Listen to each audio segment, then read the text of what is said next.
올해는 광복 73주년을 맞이하는 해입니다. 그래서 저희가 광복절 특집으로 항일 독립운동 시리즈를 마련하고 있는데 오늘 그 마지막 시간이네요.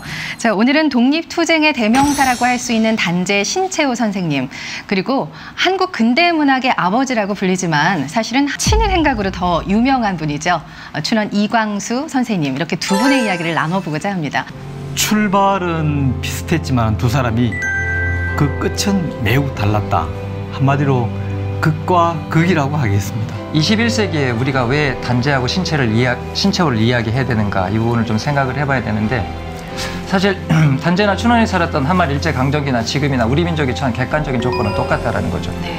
우리가 우리 역사를 만들어가는 데 있어서 주변 강대국의 눈치를 봐야 된다는 거, 그들의 영향력을 무시할 수 없다라는 측면에서 보면 사실은 우리는 어떻게 보면 같은 시대를 살아가고 있다라고 볼 수도 있어요. 네. 그래서 우리가 오늘 단재하고 춘원을 좀 비교해 가면서 이 답을 좀 찾았으면 좋겠습니다. 네네. 정말 하실 말씀이 오늘 많으실 것 같아요. 제가 처음부터 무거운 주제를 던졌나? 네, 아주 의미 있는 시간이 될 것 같은데요. 저희가 이제 본격적인 이야기에 앞서서 박찬규 리포터가 준비한 내용이 있어요. 그렇습니다. 많은 분들이 오매불망 이 시간을 기다리고 계시죠. 저만 그런가요? 네, 창기호 브리핑 네. 지금부터 함께합니다. 먼저 이름, 단재 신채호. 호는 일편 단심에서 따온 이름이라고 합니다. 그리고 춘원 이광수. 춘원은 봄의 정원이란 뜻이고요. 이 호의 의미 안에서도 두 선생의 족적들, 그 삶의 궤적들이 좀 드러나는 게 아닌가 싶은 생각을 해보고요. 생년월일, 신채호 선생은 1880년 12월 8일 충남 대덕군, 현재 대전 중부 언암동에서 태어나셨습니다. 그리고 이광수 선생은 1892년 3월 4일 평안북도 정주군 출생입니다. 띠 동갑, 형 동생인 거죠. 대표작 신채호 선생의 경우는 조선 상고사를 비롯해서 조선사론, 그리고 독사실록 등 역사서가 있고요. 꿈 하늘 등의 소설을 남기셨습니다. 이광수 선생은 한국 최초의 근대 소설이라 불리는 무정, 필두로 흑, 사랑, 유정 등의 대단한 작품들을 쓰셨습니다. 남긴 말, 신채호 선생님, 역사를 잊은 민족에겐 미래는 없다. 그리고 춘원 이광수 선생, 민족을 위해 친일을 했다. 이 뭐 말인가요, 막걸리인가요? 하여튼 뭐 이런 말을 네. 했다고 하고요. 어찌됐든 한 시대를 풍미한 두 지식인의 이렇게 민족을 대하는 방식은 참 달랐구나. 네. 이런 생각을 하면서 창규 브리핑 마치겠습니다. 잘 들었습니다. 단재 신채호 그리고 춘원 이광수, 아마 모르는 분들이 거의 없을 정도로 참 유명한 분들인데요. 그런데 도대체 어떤 업적, 어떤 흔적을 남기셨길래 이렇게 극과 극의 극명한 평가가 드러나는 건지 참 궁금해지는데, 자, 두 인물의 대표작을 통해서 두 인물에 대해서 좀 자세하게 알아보도록 하겠습니다. 사실 단재 신채호 선생님은 독립운동가이기도 하시지만 네. 역사학자이기도 하시죠. 그래서 정말 많은 저술들을 남겨주셨는데요. 가장 중요한 내용은 이제 한국사 인식론이죠. 이전까지는 우리 한국사의 정통성을 고조선, 기자조선, 사만 이렇게 보는 그런 관점이었는데, 네. 단재 신채호 선생님이 이제 처음으로 우리 민족의 정통성을 단군조선, 고조선, 부여, 고구려로 봤다라는 거죠. 그러니까 이제 민족의 정통성을 부여하고 고구려로 봤다라는 아주 역사적인 사서라고 할 수가 있는데, 일제강점기 때, 그 한말 일제강점기 때 일본이 이제 우리 역사를 왜곡해요. 식민사학이라고 그래서 이 식민사학을 비판하고 우리 한국사를 주체적으로 인식하려고 했던 대표적인 게 민족주의 사학이라고 할 수가 있어요. 이 민족주의 사학의 선봉에 서셨던 분이 바로 단재 신채호 선생이다, 이렇게 평가를 할 수 있습니다. 이번에는 춘원 이광수의 대표작 하면 아무래도 무정이 아닐까 싶은데. 저 교과서에서 봤던 기억은 그러니까요. 있는데 예. 정확한 내용은 생각이 안 나요. 하여튼 교과서에 분명히 장편 소설이다 네. 보니까 교과서에서 아마 일부분을 네. 우리가 봤는데, 저는 영채라는 이름, 또 이렇게 삼각관계 뭐 이런 것들이 생각이 나는데 맞나요? 네, 작가님? 맞습니다. 네. 1917년에 126회에 걸쳐서 신문에 연재됐던 소설이 바로 이 무정인데요. 말씀하신 그 일본 유학파로서 교사 출신 교사였던 그 이 형식을 둘러싸고 그 근대 교육이라기보다는 이제 유교 교육을 받았던 박영채, 예. 그리고 김선영 간의 삼각 관계를 다루고 있는 게 바로 이 무정입니다. 일단 주제가 인기가 많았었겠네요. 그러니까. 어쨌든 이제 통속소설, 연애소설 이런 거잖아요. 근데 이 소설이 한국 근대문학의 아버지가 되잖아요. 그러니까 춘원 이광수가 도대체 뭐가 그렇게 특별했길래 한국 근대문학의 아버지라는 이름을 얻었을까요? 말 그대로 그 근대성의 상징이라 할 수 있는 자아의식이라는 것이 뚜렷하게 들어가 있는 게 바로 이 무정입니다. 네. 나는 누구인가? 그리고 무엇인가에 대한 그 고민이 들어가 있는 소설이 바로 이 무정이었고요. 네. 또 서술이 아주 구체적이고 치밀합니다.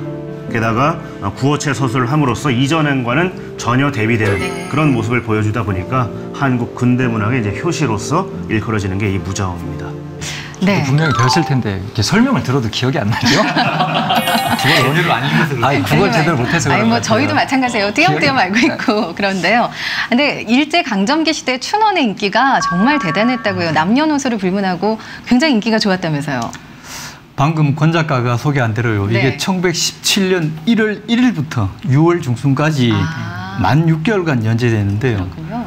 국내에서는 물론 일본에 있는 우리 조선인 유학생들한테도 일본 사회에서도 큰 인기였습니다. 그래서 당시 춘원의 그 원고료가 그 당시 최고였습니다. 네. 그 이듬해 이 소설을 묶어서 단행본 책으로 하나 펴냈는데요.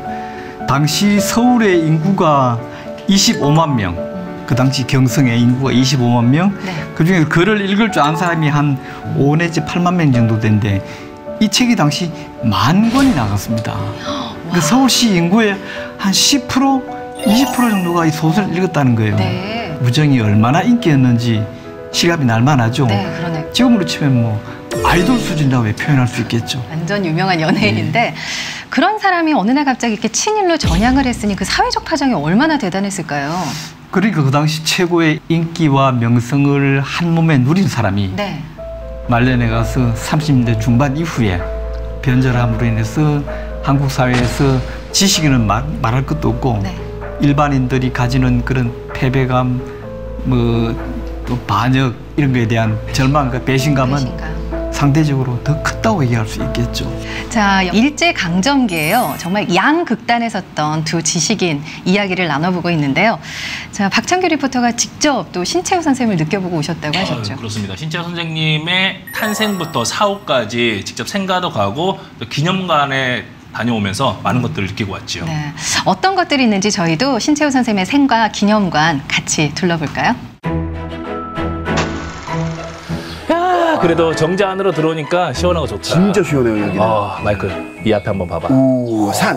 그렇지. 저쪽도. 풍경들. 여기도 쫙 펼쳐진 자연들. 여기도. 선조들은 창문들을 많이 만들어서 바깥에 있는 경치들을 집 안으로 가져와서 즐겼던 거지. 이야, 그렇다면 옛날에 액자에다가 아트가 필요 없는 것 같아요. 그런 거 필요 없지. 이게 바로 밖에 있는 경치를 안으로 빌려온다. 오. 차경. 이야. 나 올레방에서 너무 똑똑해진 것 같아. 너무 똑똑해졌나 근데 형, 한국의 아름다움은 좋지만 우리는 오늘 한국의 정신을 배우는 거 아니겠죠? 그렇죠. 한국의 정신. 그래서 오늘 우리가 만날 분은 누구? 신채호 선생님. 조국의 광복의 역사에서, 독립운동의 역사에서 또 빼놓을 수 없는 분이 바로 신채호 선생님이거든. 네. 좀만 가면 예. 선생님 생가가 있대. 옛날 어릴 때 여기 살았다고 하거든. 가보자. 네.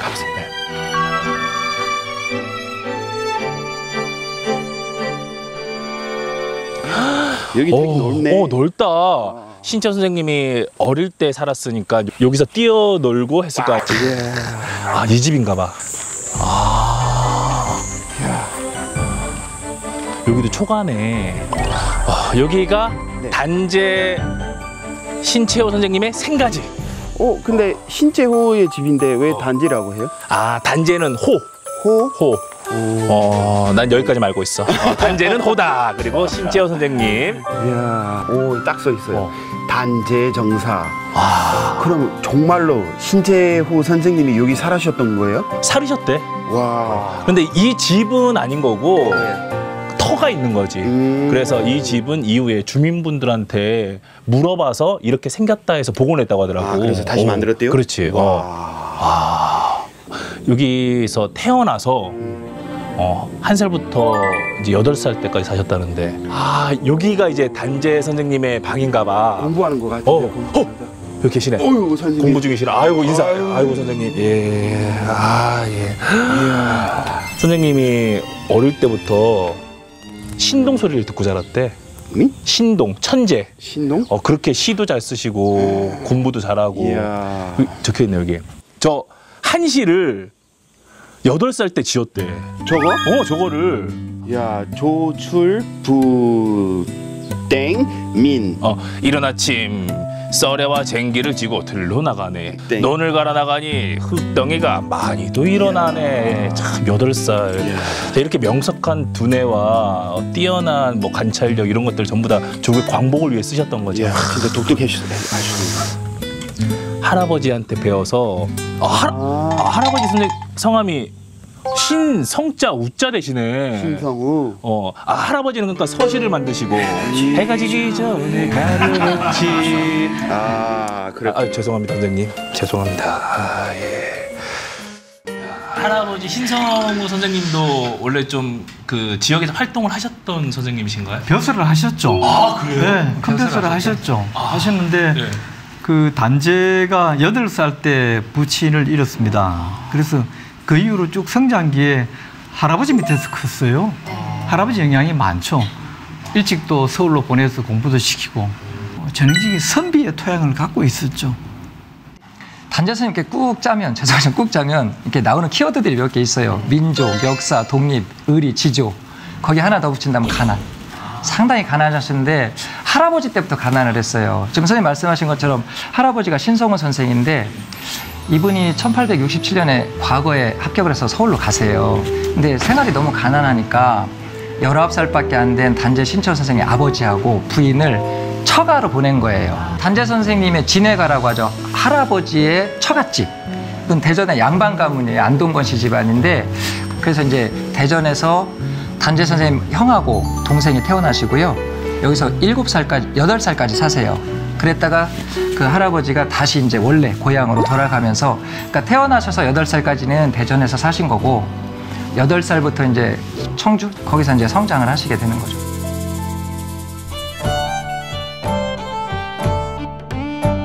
이야, 아직도 공부하시는 것 같은데. 그러니까 한 손에는 책을 들고 계시고 또 오른손 봐봐. 이 강한 의지. 여기는 공부, 여기는 독립의 힘. 그래요, 맞아. 신채호 선생님이 여기 살으셨다니까 멋있다고 생각하고 있는데 좀 아쉬운 것 같아요. 어떤 게? 아니 정말 위대한 사람인데 사람들은 여기에 별로 없잖아. 안 오시. 그렇죠. 좀 조용하다. 예, 조용하고. 여기가 외지기도 했고 8살 때까지만 사셨대. 네. 그러니까 아마 다른 곳으로 가면 또 신채호 선생님의 또 흔적을 만날 수가 있을 거야. 좀 한번 가보자고. 예, 근데 형, 오늘은 날씨가 너무 더워서 덥지.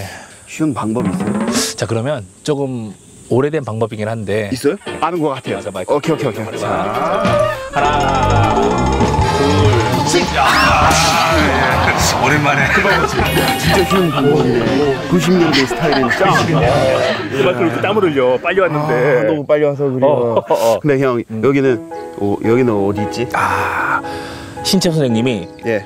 8살 때 여기로 이사를 오셨대. 아하. 여긴 청주. 그래서 여기도 지금 이제 기념관이 있어요. 오, 조선혁명선언. 형, 이거는 그때 독립기념관에서 보는 거 아닌가? 맞지. 그 유명한 조선 혁명선언. 이거를 신채 선생님이 직접 쓰셨다고 하더라고. 와. 이게 몇 자 이게? 한 2,400 아닌가? 맞아. 내용도 많고 명문장이다. 근데 6,400개라면 선생님이 그거 막 썼을 때 얼마나 걸렸을까? 워낙 또 공부를 많이 하셨으니까 네. 일필휘주로 한 번에 쫙 써내려가지 않았을까? 그렇게 해서 이게 의열단한테 전달하고 이제 김원봉 선생님이 또 이거를 발표를 하고. 잘하시니까 빨리 썼을 거예요. 그렇죠. 근데 의열 연기했잖아요. 그럼 그때 이 선생님도 의열당이었나?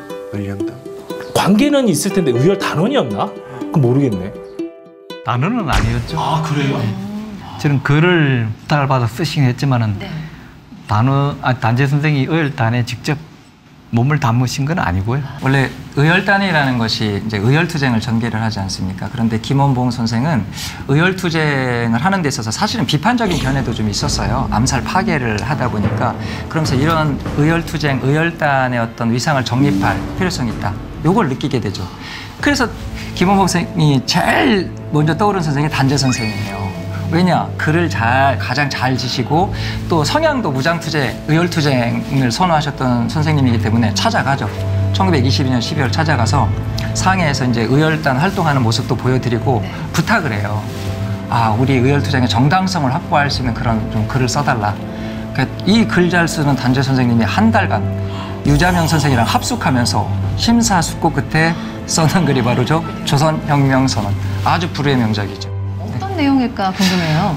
저게요, 가장 핵심적인 내용은 이런 거예요. 일본을 강도로 규정을 해요. 강도. 그리고 이 강도를 물리치고 조선이 독립하는 방법은 혁명을 통해서만 가능하다라는 거예요. 그래서 조선혁명선언이죠. 그런데 그 혁명은 어떻게 달성될 수 있다? 민중들의 직접 혁명을 통해서 달성될 수 있다. 그런데 그 직접 혁명은 뭐로 이루어진다? 암살과 파괴로만 이루어진다라는 거죠. 그래서 사실 저 조선혁명선언은 상당한 영향력을 미쳐요. 네. 사실 우리 독립운동의 방략과 이론을 가장 체계한 거라고 할 수가 있는데, 그러면서 일단 의열단의 위상을 정립시켜줬고요. 또 의열투쟁에 대한 그런 부정적인 시각들을 불식시켜줬고, 가장 중요한 것은 의열단원들이 의열투쟁을 하는 데 있어서 자긍심을 부였다라는 거죠. 혁명가로서의 자긍심. 그래서 저걸 조선혁명선언이라고도 하는데요. 공식 명칭은 의열단 선언이라고 하는 이유가 바로 그런 데 있어요. 그러니까 의열단원들이 이렇게 의열투쟁하고 순국하실 때 한 손에 태극기, 한 손에 조선혁명선언, 뭐 이런 말이 있을 정도.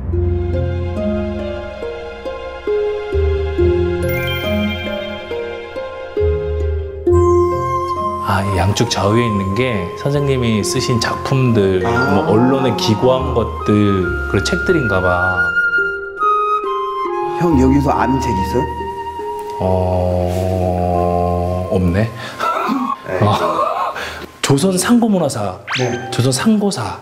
이거는 예전에 학교 다닐 때 배웠던 것 같다. 아, 정말요? 이거 신조 선생님이 우리나라의 조선의 역사에 대해서 쓰신 책일걸?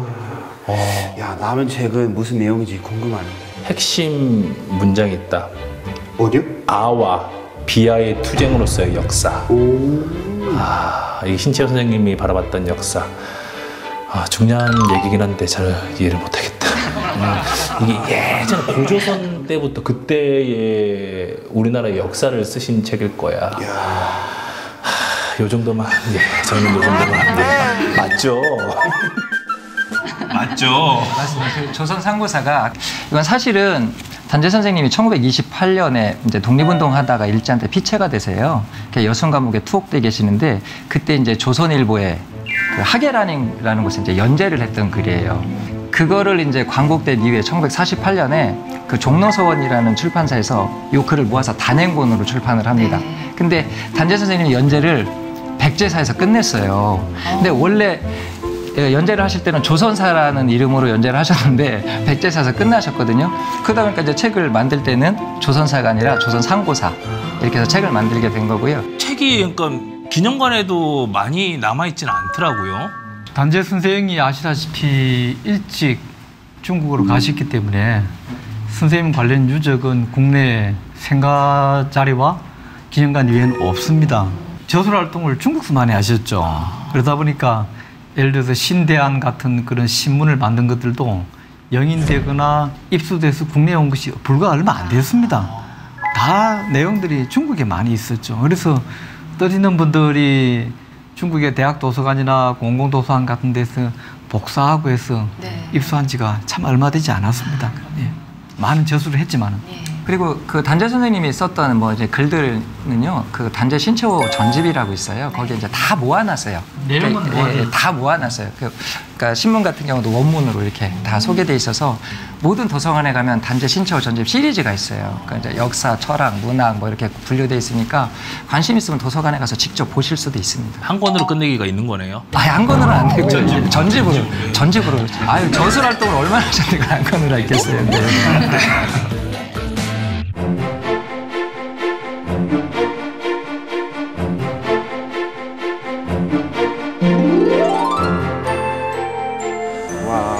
저 위에 저기 묘가 있다, 저기. 그래도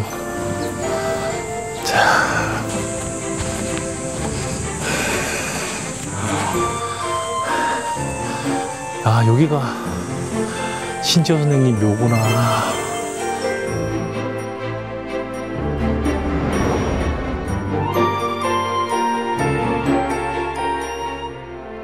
고향을 떠나서 중국 뭐 연해조 딱 돌아다니다가 얼마나 이렇게 8살 때까지 놀았었던 그 대전 그리고 그 이후에 청주 오고 싶었을까. 그치? 조국 땅을 이제 돌아가시고 난 후에 진짜 힘든 인생이었어. 또 우리 여기서 예를 표합시다. 자, 보자. 선생님을 위하여. 일동 묵념.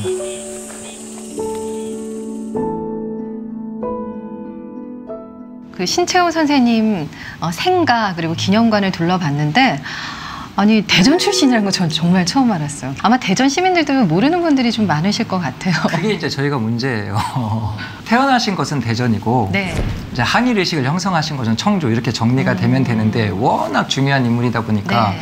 자꾸 이제 청주에서 태어났다라는 그런 주장들이 많아지고 그런 네. 거군요. 실제로 제가 고등학교를 청주에서 다녔는데 청주 이제 외곽에 가덕면이라는 곳에 다녔는데 거기에 단재 교육원이 있습니다. 그래서 지역에 이제 공무원들이나 아니면 교사들이 와서 연수를 받는 곳인데 네. 그곳의 이름도 이제 단재이다 보니까 충북에서는 단재 하면은 청주 사람, 충북 사람 이런 인식이 많이 있습니다. 네, 근데 원래 이제 태어난 곳이 더 중요한 거 아닌가요?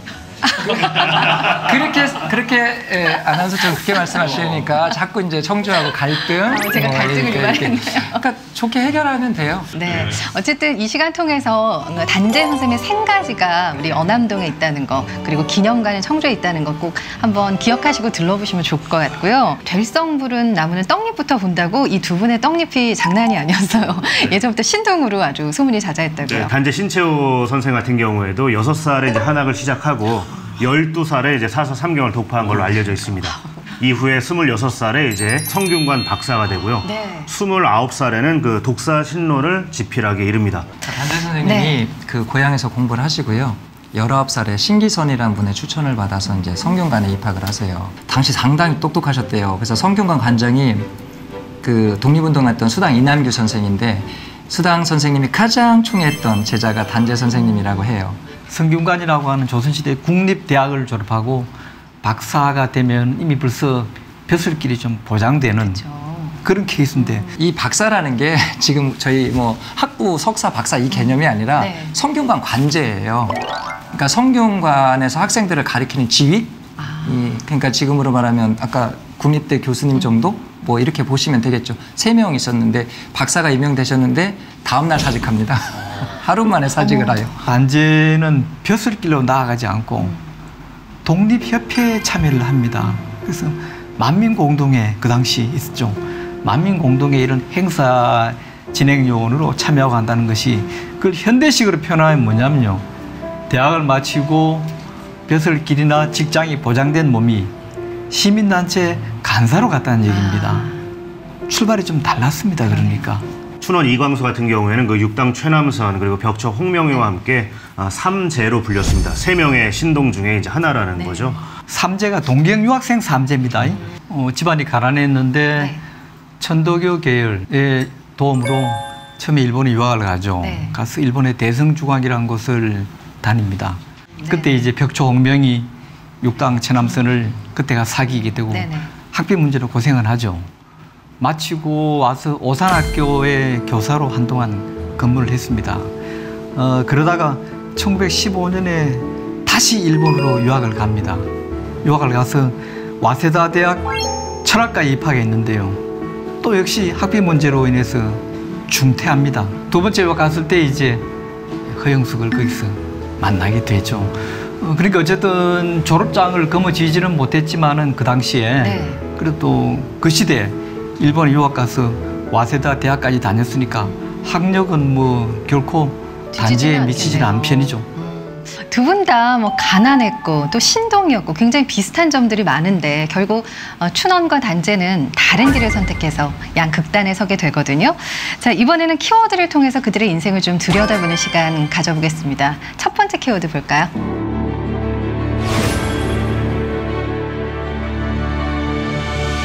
아내라는 키워드가 나왔는데 그럼 한 분씩 좀 살펴봐야죠. 우선 단재 신채호 선생님의 아내가 박자의 여사인데 이분도 참 대단한 분이시죠. 네, 대단한 분이시고요. 근데 사실은 2번째 부인이세요. 이제 상해로 가셔서 독립운동을 하실 때 박자의 여사 지금 네. 말씀하신 그분을 만나셨는데 박자의 여사는 상당히 엘리트예요. 원래는 어린 시절에 이제 궁궐 라인으로 들어가서 궁궐에 있다가 궁녀가 되시는데 1910년 이제 일제가 이제 국내부 직원들 다 해고를 시켜요. 그러니까 갑자기 실업자가 되신 거죠. 그러니까 나오셔서 숙명여학교를 다니시고 그다음에 조산원 양성소라는 곳을 졸업을 하세요. 그래서 간호사가 되세요. 네. 그리고 1919년 3.1운동 이후에 북경으로 가서 연경대학 의예과에 입학을 해서 공부를 하시다가 거기서 단재 선생님을 만나서 결혼하시는 거죠. 근데 사실 단재 선생님하고 그 박자에서 연결해 주신 분도 그 우당 이혜영 선생 부인 이은숙 여사가 중매를 해요. 같이 독립운동하니까. 그래서 이제 결혼 생활을 하시는데 사실은 결혼하셨지만 올해는 같이 못 사세요. 한 3년 정도만 사시고. 근데 박자 여사도 사실은 독립운동가예요. 그 1919년 3.1운동 때 그 간호사들을 중심으로 해서 만든 간우회라는 독립운동 단체를 만들어서 항일 투쟁을 하시고요. 또 의열단원 중에서 그 나석주 의사라고 있습니다. 네. 그분이 동양척식주식회사하고 조선 식사는당에 폭탄 던질 때 그렇죠. 뒤에서 도움을 많이 주셨던 분이에요. 그러니까 어떻게 보면 부부 독립운동가? 뭐 이렇게 보시면 될 것 같아요. 자, 그러면 춘원 이광수 선생의 부인이죠. 허영수 교사는 또 어떤 사람이었을까 궁금해요. 한국인 여성 최초로 그 당시 경성의학전문학교, 지금으로 치면 뭐 서울대 의대라고 할까요? 거기를 졸업했고 다시 일본으로 건너가서 도쿄 의학전문학교, 뭐 지금으로 치면 뭐 도쿄대 뭐 의대라고 치겠죠. 거기를 졸업하고 난 뒤에 이제 귀국해서 한국인 여성으로서 최초의 개업 의사입니다. 유명했죠. 유명했고 박자의 여사하고 단재도 재혼이듯이 춘원도 허영숙하고는 재혼입니다. 두 분이 공통점이 있네요. 여러 가지가 있습니다. 두 번 결혼하신 것도 있고 또 아내 되시는 분이 두 분 다 이제 의료계에 또 연을 가지고 계시고. 아니 근데 일각에서는 뭐 허영숙이 일본의 밀정이었다. 그래서 뭐 춘원 이광수를 데리고 왔다. 이런 얘기도 있던데 그게 밀정이라고 좀 단언하긴 그렇고요. 앞서 말씀드린 대로 1921년 네. 당시 춘원이 상해에서 임시정부 기관지 독립신문의 편집장을 하고 있었습니다. 근데 이제 허영숙이 상해로 가서 춘원을 데리고 귀국합니다. 네. 조선으로 건너옵니다. 춘원 정도 그 당시에 이제 임시정부 기관지 편집장이면은 당연히 신의주에서 건너올 때부터 일본 경찰한테 붙잡혀가지고 포박당해서 그렇겠죠. 어디 가서 경찰서 가서 좀 직사하게 두드리게 맞고 네. 그다음에 뭐 유죄 몇 년 선고받아서 감옥을 가는 것이 당연하지 않겠습니까? 네. 그 지위에 있었기 때문에. 그런데 춘원은 와서 조사를 한번 받았지만은 불기소. 기소되지 않으면 재판도 안 되는 거 아닙니까? 네. 불기소 처분을 받고 그 이후에 뭐 동아일보 편집국장, 뭐 조선일보 부사장 이렇게 아무런 활동에 제약을 받지 않습니다. 그래서 혹자는 허영숙이 21년에 상해로 가서 춘원을 데리고 올 때 총독부하고 묵계가 있었는 게 아니냐 이런 의혹을 제기하는데요. 그러게요. 객관적으로 본다면은 의혹을 살만도 합니다. 네. 이제 춘원은 친일의 길을 걷게 되는데요. 민족 개조론까지 주장을 하게 되는데 어떻게 갑자기 이렇게 변할 수가 있는 건지 사람이요. 개조라는 말은 나쁜 말은 아닙니다. 네. 안 좋은 거는 개조해서 고쳐서 그렇죠. 좋게 만들어야죠. 근데 문제는 이 말을 누가 어떤 용도로 쓰느냐가 문제입니다. 춘원의 민족 개조론은 그 개벽이라는 잡지 1922년 5월호에 실립니다. 우리 학교 다닐 때 개벽이라는 잡지 많이 배웠죠. 유명한 네. 그 당시로서는 1920년대 대표적인 종합지죠. 민족 개조론이라는 글을 내가 쓰는데요. 이 내용을 한마디로 요약하면은 우리 조선민족은 인종적으로 열등하니 우수한 민족인 일본의 지배를 받는 건 당연하고 따라서 우리 조선인들의 독립운동은 소용없는 일이다. 또 시기상조다. 이 내용은 바로 1920년대에 총독부가 주장하던 내용입니다. 그러게요. 똑같네요. 즉 너희들은 조선인 너희들은 그 못난 놈들인데 무슨 독립운동이냐. 우리 총독부가 하는 일에 그냥 하면은 등다섯고 배부르다. 이 내용을 네. 춘원이 그대로 읊은 겁니다. 바로 21년에 상해에서 건너옵니다. 허영숙의 손을 잡고 건너와서 22년에 이 글을 쓰고 민족 개조론을 24년에 다시 민족적 경륜이라고 하는 5편의 요즘 말하면 시론입니다. 민족적 경륜이라는 내용 역시 이 민족 개조론과 맥을 같이 합니다. 바로 이 무렵에 실력 양성론 그 이후에 자치론, 그러니까 총독부 체제를 유지하면서 네. 조선인은 그냥 그 안에서 좀 자치를 좀 하면 된다. 참정론 일부 조금 참정을 하면 된다. 그러니까 아주 변질된 민족주의입니다. 네. 이 노선이 바로 춘원이 이걸 추종했다는 거죠. 감옥에 수감된 적이 있어요. 안창호 선생과 함께 수감이 됐었는데 수감 6개월 만에 병보석을 신청을 했고 그래서 나오셨다고 하죠. 붙잡혀간 게 1937년 6월에 소위 말하는 수양동호회 사건이죠. 네. 이 일로 도산 안창호랑 같이 들어갔다가 그야말로 6개월 만에 병보석으로 풀려났죠. 풀려는 났지만 재판은 진행 중이었어요. 그 이듬해 11월에 이제 예심 재판 진행 중에 전향을 합니다. 여기서 말하면 전향이라는 것은 쉽게 말하면 그동안에 걷고 있던 노선을 접어드리는 거죠. 그렇죠. 즉 수양동호회가 지향했던 그런 민족적인 노선을 지향하고 친일로 전향하는 거죠. 전향서에서 쓴 것들이 기록으로 남아 있어요. 네네. 그리고 그 이듬해부터 이제 각종 친일 단체 이런 데 이름을 올리거나 행사에 가거나 1939년 11월에는 당시로서는 친일 작가들의 총 결집 단체인 조선문인협회 회장이 되고 그러면서 이제 중일 전쟁에 참전했던 일본 군들을 위해서 위문품을 보내거나 위문 편지 쓰기를 하거나 뭐 이런 행사를 조선문인협회에서 주도하게 되죠. 그 이후의 행동은 이제 뭐 말할 것도 없고요. 일제 폐망 네. 때까지.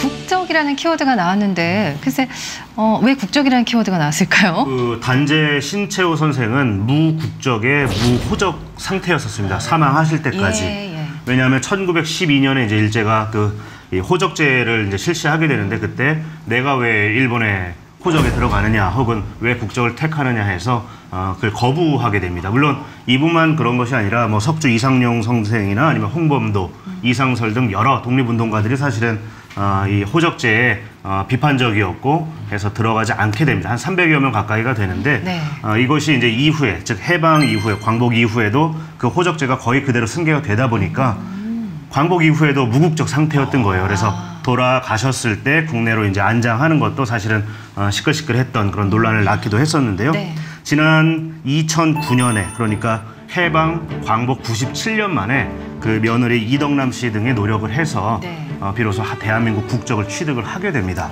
아니 그러니까 자발적으로 국적을 포기한 거잖아요. 단재 선생님은. 근데 그렇게 되면은 살기가 굉장히 힘들었을 것 같은데 이거 우리가 어떻게 생각을 해야 되나요? 글쎄 뭐 저희가 사실은 많이 반성해야 될 부분이죠. 문제는 광복 이후에 이 호적 있는 사람만 국적을 취득시켜줬어요. 네. 그러니까 호적이 없는 분들은 당연히 국적이 없게 되는 거죠. 무국적자가 되는 거죠. 그러니까 이게 단재 선생님 아드님 같은 경우에는 공식적으로는 아버지가 없는데 태어나신 개념이 되는 거죠.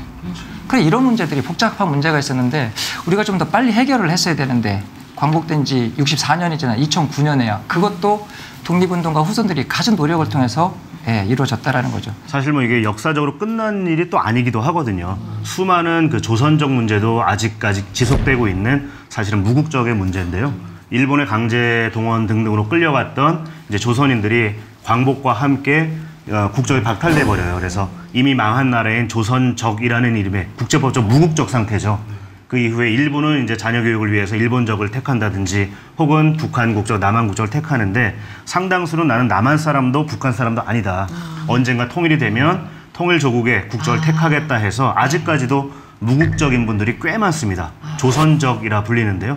그분들 문제도 사실은 아직까지 우리가 무관심해서 들여다보지 않는 문제거든요. 반면에 이광수는 좀 달랐어요. 이 사람은 1940년에 일제가 창씨개명을 실시하게 되는데 시행 당일날 바로 창씨를 바꾸게 됩니다. 그때 바꾼 게 뭐냐, 향산광랑, 일본말로 가야마 미스로라는 성과 이름을 만들어서 이제 재탄생하게 되는데 당시에나 뭐 이후에도 그 친일부역의 그 비판을 많이 받았던 윤치호마저도 자네 너무하지 않는가라고 비판했을 정도로 상당히 문신이 빨랐던 사람이 이광수였었습니다. 네. 제일 먼저 창씨 개명 그 당일에 가서 일본식으로 이름을 바꿉니다. 근데 창씨 개명을 하면서 밝힌 그 동기가 굉장히 문제가 됐다면서요, 박정규 씨. 제가 무리 한번 해보겠습니다. 네. 난 춘원이다. 난 이광수다. 연기 욕심이 좀 있으신 것 같아요. 와, 오늘 안경도. 나는 천황의 신민이다. 내 자손도 천황의 신민으로 살 것이다. 이광수라는 시명으로도 천황의 신민이 못 될 것은 아니다. 그러나 가야마 미스로가 좀 더 천황의 신민답다고 나는 믿기 때문이다. 이광수였어요. 아니 그러니까 나는 황국 신민이다 이렇게 뭐 그냥 당연히 얘기를 하고 있는데 이런 식의 망언이 한두 번이 아니었죠. 네, 일본의 그 괴벨스라고 불렸던 그 도쿠토미 소호에게 쓴 글에 이렇게 쓰고 있습니다. 네. 이광수는 한번 읽어볼게요. 저는 연기까지는 제가 못하고요. 이제부터 조선의 올바른 민족운동은 황민화의 한 길만 있을 뿐입니다. 다행히 옛 역사와 문화 그리고 혈액의 교류는 인식상이든 정치상이든 두 민족의 동일 국민화를 자연 복귀로 생각하여 실로 홀가분한 느낌마저 듭니다라고 쓸 정도로 사실은 조선인은 일본인이 되어야 한다라는 것을 설파합니다. 창씨개명을 조선에서 실시한 것은 1940년 2월 11일입니다. 그날이 일본의 기원 2600년 되는 날입니다. 일본에 그러니까 우리는 말하면 개천절 2600년 그 날을 맞아가지고 네. 조선인들에게 일본인식으로 이름을 바꿀 수 있는 큰恩전을 내리노라. 이렇게 해서 그날 실시된 거예요. 6개월간. 세상에. 마지막에 창시율이 아마 한 80% 정도 될 겁니다. 전체율이. 높았네요. 그런데 우리가 잘 모르고 있는 사실이 그중에 또 하나가 있는데요. 창씨를 하더라도 일본식 성씨 혹은 일본 천황가의 그 반계 자손들의 성은 쓸 수가 없게 되어 있었습니다. 즉 성만 봐도 이 사람은 일본인인지 조선인인지 구별할 수 있는 즉 그 안에서도 끝까지 차별 정책은 계속 진행이 되고 있었다라는 거죠. 왜 이렇게 많이 창씨를 했습니까? 라고 질문을 해요. 이렇게 정말 제국주의 시민으로 살고 싶은 사람이 그렇게 많았느냐? 그건 아니에요. 창씨 개명을 하지 않으면 국민으로서 모든 기본권을 박탈시켜요. 네, 네. 일단 호적에 쓸 수 없고요. 그러니까 저희 아이가 뭐 학교를 가고 싶다 그러면 우리 아이 이름으로는 입학이 안 돼요. 일본식 이름으로만 되는 거예요. 또 우리 아이만 일본식 이름이면 안 되고 아버지도 창씨를 해야 되는 거죠. 네. 생환이로 살으려면 할 수 없이 창씨를 해야 되는 거죠.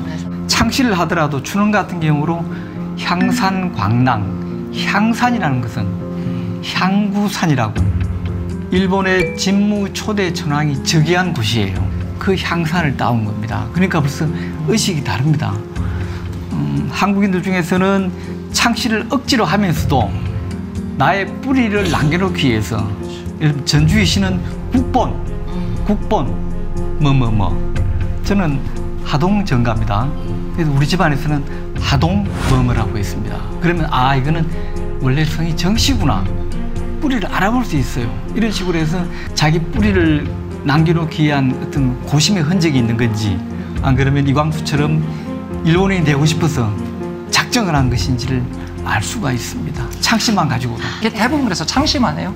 그래서 아까 선생님 말씀하신 것처럼 4글자로 바꾸기만 하면 되니까 뭐 청산유수 이렇게 바꾸시는 사람도 있어요. 바꾸면 되는 거 아니야 4글자로 뭐 그런 개념인 거죠. 일부러 놀리듯이 바꾸기도 그렇죠. 하고. 윤동주 시인 같은 경우에는 그 당시에 그 고뇌 이런 것들을 또 글로 남겨두거든요. 같은 창씨 개명이지만 누군가는 아주 적극적으로 또 누군가는 어쩔 수 없이 그렇죠. 그런 큰 차이가 있는 거죠. 우리 국민들이 이렇게 노력을 했는데 춘원 이광수는 정말 일본인이 되고 싶었던 걸까요? 뿌리조차도 알 수 없게 창씨 개명을 그냥 첫날에 가서 했다는 게 참 고개를 절레절레 흔들게 만듭니다. 춘원 같은 경우는 유학생들을 상대로 해서 학도병에 출전해라 이렇게 권유 연설을 했다면서요? 예, 일제 말기죠. 중일전쟁 이후 1941년에 태평양 전쟁을 시작하고 난 뒤에 지원병, 징병, 마지막에는 학도병, 그러니까 이제 전문학교 이상 대학에 재학 중인 조선인 학생들을 물론 국내에서도 하고 또 일본에 유학 가 있던 조선인 유학생들까지도 그때 뭐 최남선도 가고 이광수도 가고 여러 사람들이 이제 선배 격려단 뭐 이런 의무를 해가지고 가서 명치대학에서도 강연하고 여러 군데서 강연을 했습니다. 마치 일본의 그런 일제가 주장하는 성전 그런 데 가서 청년들이 몸을 바치는 것이 애국인 양 호도한 대표적인 그런 친일파죠. 네. 이제 독립운동을 하다가 본인이 위험해지니까 독립운동을 안 하고 뭐 조용히 지낼 수는 있는데 춘원 같은 경우는 이렇게 적극적으로 친일 행동을 한 거죠. 친일파를 크게 한 세 부류로 나눠봅시다. 첫째는 을사조약, 한일병탄조약 이런 데 가담해서 나중에 자기도 받고 은사금도 받고 그 당시로서는 부와 명예를 동시에 거머쥐던 매국노 같은 부류가 있고요. 두 번째는 일제 통치기간 산하 조직에 들어가서 공무원 또는 그에 준하는 자리에서 월급 받아 먹으면서 생활인으로 직업적으로 산 친일파, 이게 수가 많죠. 네. 나머지 하나가 뭐냐면 춘원과 같은 이런 확신범들입니다. 일본은 훌륭한 민족이야. 자기 이상의 추구이기도 하고 네. 또 그런 대가로 자리나 사회적인 대우를 받기도 하죠. 꼭 돈이 아니더라도 현영석 같은 친일파는 조선의 전폐론을 주장했습니다. 우리말 없애고 일본말을 쓰자. 이런 확신범들. 그걸 한마디로 정리하면 사실 극단적 기회주의자가 이제 친일부역자라고 저는 보고 있는데요. 예를 들어서 이완용 같은 인물은 사실은 구한말에는 고종이 가장 총애하던 신하 중에 신하였지만 이제 모습을 보니까 왕실나가 황실을 믿고 따라봤자 도움이 안 될 걸 느끼고 친미파로 돌아가는 겁니다. 근데 친미를 해봤자 미국은 당시에는 괌, 사이판, 필리핀 같은 서태평양 진출이 목적이지 한반도에는 별 관심이 없었거든요. 멀리 있었고요. 그래서 친미보다는 이제 친러를 하자고 했는데 1904년 5년 러일 전쟁 때 보니까 이게 또 아니거든요. 이게 친일로 돌아가는 겁니다.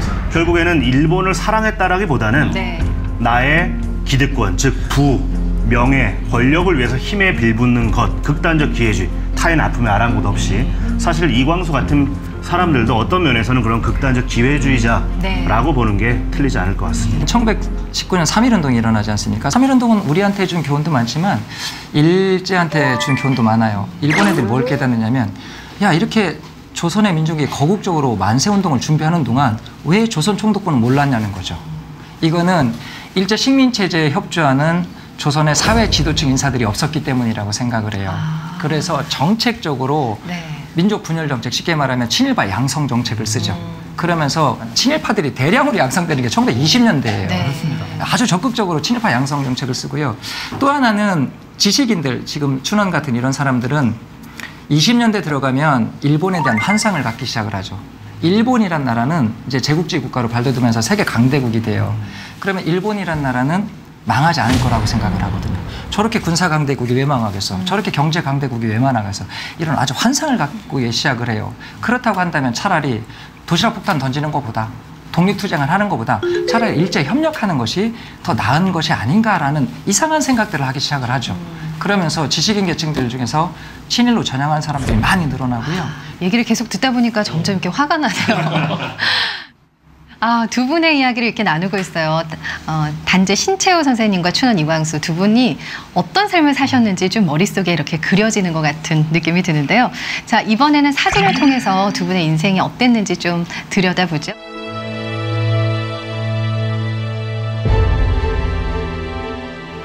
이곳은 어딘지 모르겠네요. 네, 제가 찍은 사진인데요. 네, 중국 그 요동반도 끄트머리에 있는 류순이라는 지역이 있습니다. 류순에 있는 류순 감옥 혹은 우리가 여순 감옥이라 부르는 곳이에요. 아니 정말 류순 감옥에는 뭐 신채호 선생님뿐만 아니라 안중근 의사 등 많은 애국지사들이 갇히고 또 숨을 거둔 그런 장소인데 아니 왜 우리나라도 아닌 중국에 저런 감옥이 있는 건지 좀 궁금하더라고요. 네, 일단 그 요동반도를 비롯해서 지금의 중국 동북 삼성, 그러니까 우리가 흔히 만주라 부르는 지역은 1902년경에는 러시아의 수중에 떨어지게 됩니다. 그리고 1904년, 5년 러일 전쟁을 거치면서는 일본의 손아귀에 이제 들어가면서 사실은 이곳은 중국 이후에 러시아, 나아가 일본의 지배를 연이어 받은 그런 지역이에요. 그렇다 보니까 상당히 오랜 기간에 걸쳐서 여러 세력들이 제국주의 세력에 저항했고 또 그 와중에 세력이 변화해가면서 아주 혼돈스러운 모습도 보여지게 되거든요. 그래서 11개국에 2만여 명에 가까운 항일 운동가들이 투옥됐던 것이 바로 이 류순 감옥인데요. 전체 275개의 감방이 있고 한 번에 2,000명 가까이를 수용할 수 있는 어마어마한 규모입니다. 우리가 흔히 알고 있는 이 단재 신채호 선생을 비롯해서 뭐 안중근 그리고 이회영 여러 독립운동가들이 거쳐간 곳이 바로 이 류순 감옥이에요. 그 일본이 저기를 점령한 이후에 요동반도를 점령한 이후에 통치 기구를 설치해요. 관동 도독부라고. 그 이제 관동도덕부, 쉽게 말하면 조선총독부 이런 개념으로 통치 기구를 만들고 여순 감옥은 우리 독립투사뿐만 아니라 독립운동가뿐만 아니라 중국도 항일투쟁을 하거든요. 네. 혁명 열사라고 그래요. 그러니까 그분들도 여기서 투옥돼서 순국하시죠. 신채호 선생님 같은 경우는 이제 역사학자로 좀 많이들 알고 계셔서요. 주로 이제 역사를 통해서 항일 운동 의식을 구취하신 분으로만 알고 계신 분들이 많으신 것 같은데 그렇지만은 않으셨죠. 당연히 그렇지 않죠, 선생님. 단재 선생님은 역사 연구도 독립운동이라고 생각을 하신 거예요. 역사만이 희망이다라고 생각을 한 거죠. 실제로 글만 쓰신 건 아니고요. 독립운동 수많은 단체들에서 수많은 독립운동 단체를 조직하거나 활동을 하세요. 이거 너무 많았어요. 일일이 열거하기 좀 그런데 네. 한일 강제병합 전에 1910년 전에는 뭐 신민회, 청년하구회, 뭐 국채보상운동, 대한매일신보주필 이런 거 활동하시고요. 1910년 넘어가서는 뭐 만주나 러시아, 중국 관내에서 독립운동을 하세요. 뭐 러시아 쪽에서 건업회 활동도 하시고 상해에서는 동제사라는 독립운동단체, 대한민국 임시정부 활동도 하시죠. 그리고 무정부주의를 수용하신 이후에는 뭐 제중국 조선 무정부주의 연맹, 무정부주의 동방연맹 활동을 하셔서 일가하기 어려울 정도고 만주나 중국 관내 독립운동에서 단재 선생님을 언급하지 않고 설명하기 어렵다. 라고 할 정도로 정말 많은 독립운동 단체에서 활동하신 분이라고 보시면 됩니다. 네. 그러면서도 감투는 거의 쓰신 게 없죠. 그렇죠. 네, 특징이. 단재 신채호 선생님이 저 루이순 감옥에 갇히셨다가 이제 돌아가시게 되는데 감옥에 갇혔을 때 가석방될 기회가 있었는데 그거를 거절하셨다면서요. 네. 단재 선생님이 그 1928년에 이제 일제한테 피체가 되세요. 그래서 이제 여순 감옥에서 투옥되셨는데 1928년에 투옥되셔서 10년형을 받으세요. 근데 단재 선생님은 아주 어렸을 때부터 몸이 허약하셨어요. 그래서 독립운동 하실 때도 늘 약을 달고 사셨는데 투옥 생활은 얼마나 힘드셨겠어요. 여순 그 차대창 감옥에서 시멘트 바닥에서. 그래서 8년째 되던 해죠. 1935년 너무 건강이 약화되니까 일본이 가석방을 허락해요. 경보석으로. 너무 아프니까 나가라는 거죠. 근데 가석방을 받기 위해서는 보증인이 필요했어요. 보증인이 있어야죠. 근데 이 보증인이 친일 부호였어요. 근데 단재 선생님이 어떤 분인데 이 친일파의 도움을 받아서 나가겠어요. 그래서 난 친일파의 도움을 받아서 석방되고 싶은 생각 없다. 거부하시고 계속 투옥 생활을 하세요. 근데 이제 그때 나오셨어야 되는데 그 다음에 1936년 2월이죠. 뇌출혈로 순국을 하시는 거죠. 참 안타깝네요.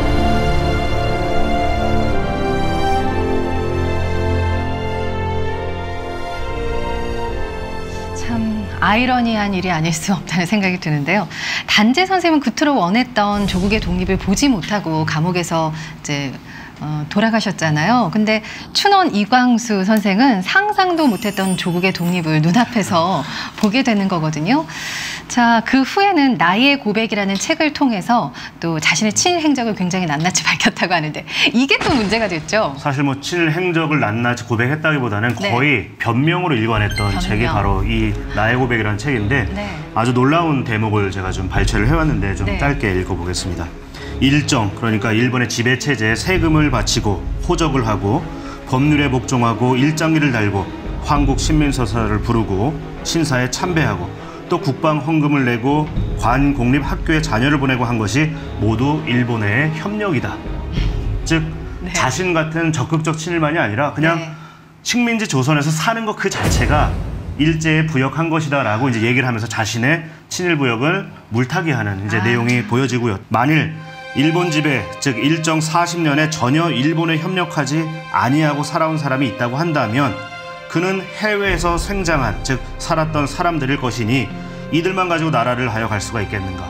국내에 살았던 자신은 어쩔 수 없이 국내에 살았기 때문에 친할 수밖에 없었다라고 역시 비겁한 변명을 하고 있는 겁니다. 그러게요. 그 내용이 이 나의 고백의 주 내용이라 보시면 될 것 같은데 네네. 사실은 우리가 지난 시간, 지지난 시간에 여러 독립운동가 이야기를 다뤘지만 국내에서도 가열차게 독립투쟁하는 분들이 있었고 또 국내와 해외를 넘나들면서 했던 분들이 있었기 때문에 네. 이 이광수의 이야기는 더욱더 비겁하게 들릴 수밖에 없는 거죠. 나의 고백은 한 권의 단행본 책 제목이기도 하고 네. 그 나의 고백이라는 책 안에는 여러 편의 글이 실려 있습니다. 방금 권 작가가 얘기한 것이 그 중에 하나인 홍제원 목영론입니다. 서울 서대문에 가면 홍제동이라고 있습니다. 있어요. 네. 옛날에 조선시대 거인의 홍제원이라는 곳이 네네. 있었죠. 원이라는 것은 서북 지역으로 가는 사람들이 머물다 가는 일종의 국립호텔입니다. 국립여관입니다. 홍제동에 그 북한산에서 내려오는 홍제천이 있습니다. 지금은 정비해서 물이 아주 맑습니다. 병자호란 때 우리가 그 굴욕을 당하면서 조선인 처녀들이 많이 청나라로 끌려갔잖아요. 그리고 그 조선 처녀들이 몇 년 뒤에 다시 돌아왔는데 그때 붙여진 이름 중에 하나가 흔히 환향녀다. 그래서 뭐 환양년이라는 말이 그게 유래했다는 그런 주장도 있지요. 근데 처녀들이 돌아오면서 문제가 된 것이 정조 문제가 됐습니다. 그러자 당시 인조임금이 이렇게 명을 내립니다. 그 처녀들 전체를 다 서울 들어오기 전에 홍제천에서 일괄 목욕을 시켜라. 그리고는 그 이후로는 그들의 정조 문제를 거론한 사람은 엄벌에 처하겠다. 그들이 일부러 갔습니까? 아니죠. 우리 양부 할머니처럼 끌려간 사람들이 피해자인데 예. 그 피해자들에게 정조 문제를 거론한다는 것은 말이 안 되잖아요. 그 바로 홍제원 목욕이라고 합니다. 네. 바로 그에 빗대서 이광수가 아까 얘기한 그런 이유로 일제시대 때 세금 내고 아이들 학교 보내고 뭐 이거 다 친일하지 않았느냐. 우리만 친일했냐. 그래 우리 3천만 민족이 다 홍제원에 가서 목욕을 한번 하자. 그걸로 그리고 쫑치자. 이게 바로 얄밉다. 친일파들이 대표적인 자기를 전 국민 속에 숨겨버리는 네. 것입니다. 전 국민들이 흰옷을 다 입으면 나도 흰옷 입으면 표가 안 나요. 숨는 것입니다. 바로 네, 물타기죠. 네. 근데 춘원이 일제 때 이런 친일 행적도 파렴치하지만은 해방 후에 이런 자기 변명으로 일관한 것도 파렴치합니다. 춘원은 한국 전쟁 때 사망했습니다. 그 당시에 이제 북한에서 인민군들이 내려올 때 흔히 모시기 작전이라는 작전이 있습니다. 이게 뭐냐면 남한에 있던 유명 인사들, 특히 독립운동가들 이런 네. 분들을 북한으로 모셔가기 위해서 뭐 끌고 가기 위해서죠. 그 작전 이름이 모시기 작전입니다. 네. 이 미명하에 이제 그 뭐 아까 얘기했던 우사 김규식 선생, 민세 안재홍, 그 다음에 저 뭐 위당 정인보, 조수왕 선생 이런 상징적인 또는 뭐 재헌 국회의원들도 많이 네. 끌려가고 계죠. 그때 춘원도 같이 끌려갔습니다. 한국전쟁 발발 한 달 뒤인 7월 12일 날 서울 효자동에 있던 집에서 자택에서 끌려갔는데요. 아까 처음 얘기했지만 춘원이 어릴 때부터 폐결핵, 폐병이 심했습니다. 근데 이게 끌려갔을 그때까지도 폐병이 심하게 앓고 있을 거예요. 해방 당시도 물론이었고요. 10월 25일 그 해입니다. 네. 평안북도 강계 지역에서 59세로 결국 사망했습니다. 그 이후에 이제 묘를 평양교회에 써놨다가 아까 저 묘는 2000년대에 새로 정비한 묘입니다.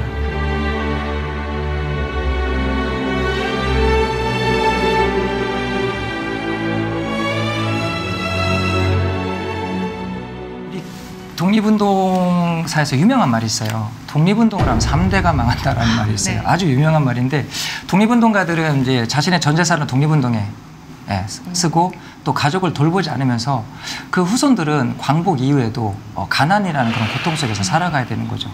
사실 단재 선생님, 박자혜 여사도 너무너무 가난해서 뭐 조산소를 운영을 했는데 사실 일제강점기 때 누가 조산소 와서 애를 낳겠어요. 다 집에서 낳죠. 운영이 잘 안 되죠. 네. 그 기록을 보면 뭐 아궁이에 불 때는 날이 뭐 4월밖에 없었다라고 할 정도로 끼니를 걱정하는 수준이었고요. 또 뭐 단재 선생님이 여순 감옥에 있을 때 너무 추우니까 소모 좀 보내달라고 이렇게 편지를 보내시는데 그 소모조차도 보내지 못할 정도의 가난한 삶을 사셨다라고 합니다. 광복 70주년이었죠. 지난 2015년에 모 신문사가 광복회원 6,830명을 대상으로 전수 조사를 한 적이 있습니다. 네. 그때 75.2% 그러니까 4분의 3 이상이 월 소득이 200만 원 이하다라고 답을 했거든요. 최저임금보다 조금 높은 수준으로 살아가고 있는 모습이 그때 이제 밝혀지게 됐는데 네. 이후에 그래서 흥사단이 한국 정부에 정보 공개를 청구합니다. 이 독립유공자와 그 후손들의 재산 상황, 학력, 그리고 뭐 연령 여러 가지 그 정보들을 공개할 것을 요청하게 되는데 네. 문제는 정부가 답을 하지 못했어요. 자료가 없어서. 뭐냐면 사실은 실태 조사조차 제대로 돼 있지 않았다는 게 우리들의 현실인데 최근에 대통령이 이제 그 독립유공자의 후손들이 자긍심을 갖고 살아갈 수 있게 해주겠다라는 이제 말씀을 하시긴 했는데 네. 사실 대통령 혼자 바꿀 수 있는 건 아니잖아요. 그럼요. 국회도 움직여야 되고 또 국민들의 인식 수준도 바뀌어야 되는데 좀 지켜봐야 할 것 같습니다. 자, 3주에 걸쳐서 진행한 올랩 항일 독립운동 시리즈 이제 막을 내릴 시간인데요. 끝으로 단재 신채호 선생님 그리고 춘원 이광수 선생님에 대해서 각자 좀 정의를 간단히 한마디씩 내려주시면 어떨까 싶네요. 이런 말이 있습니다. 만절을 보고 초심을 안다. 만절, 사람의 그 늦게까지 지켜온 절개를 보고서 그 사람의 출발을 안다. 네. 좀 단재와 춘원을 보면서 이 말이 딱 들어맞지 않는가. 사람은 시작도 중요하지만 끝이 참 중요하다. 맞습니다. 그런 생각을 네. 해보게 되며 이걸로 저는 마무리하고 싶습니다. 네. 오늘은 권 작가님보다 더 마무리 멘트 잘해야 된다는 생각, 그 압박감. 네. 저는 일편단심 네. 뭐 이렇게 정의를 하고 싶어요. 단재 선생님은 이제 정몽주의 단신가를 흠모해서 원래 홀은 일편단생으로 하셨다가 나중에 단재라고 홀을 고치셨는데 평생을 조국 독립을 위해서 투쟁하신 단재 신채호 선생의 일편단심, 그 마음이 현재를 살아가는 우리들에게 민족 문제를 해결하기 위해서 무엇을 해야 될 것인가에 대한 답을 주고 있는 것이 아닌가 생각을 합니다. 네, 네. 자, 이제 저는 부담스러우시죠? 오늘 시간 얘기 나누면서 그런 생각을 했습니다. 네. 내 안에 단재도 있고 춘원도 있다. 그런데 점점점. 사실 우리가 살다 보면 내 의지를 끝까지 펼치고 싶을 때도 있지만 네, 때로는 네. 타협하고 싶을 때도 있을 수 있지 않습니까? 실제로 또 그러하고 그때 한쪽 백이 단재고 한쪽 백이 이광수라면 이 사이의 50%에서 어디를 택할 것이냐에 따라서 끝이 달라진다라고 저는 생각을 해요. 그때 나 자신을 다잡을 수 있는 네. 중요한 기준으로서 이 두 사람의 인생사가 저는 존재한다고 생각합니다. 그래서 내 안에서 계속 갈등이 거듭될 때 단재와 춘원이 계속 논란을 거듭할 때 그 초심을 다시 한번 생각해 주게 하는 기준으로서 이 둘을 떠올려 보면 어떨까 하는 생각이 듭니다. 역시 좋은 말씀 감사합니다. 아이고. 오늘도 이렇게 네네. 오늘도 저희가 밀린 것 같아요. 모두 좋은 말씀을 주셨는데 정말 이 단재 신채호 그리고 춘원 이광수 이 두 사람의 삶을 통해서 과연 현대를 살아가는 우리는 어떤 생각을 갖고 살아야 할까 저는 고민이 더 많이 생긴 것 같습니다. 여러분들도 아마 그러셨으리라고 생각이 들어요. 자, 전국민 지식력 향상 프로젝트 모든 건 연구소 올랩 오늘 준비한 소식은 여기까지고요. 다음 주 이 시간에는 또 새로운 이야기로 여러분들과 만나겠습니다. 시청해주신 여러분 고맙습니다.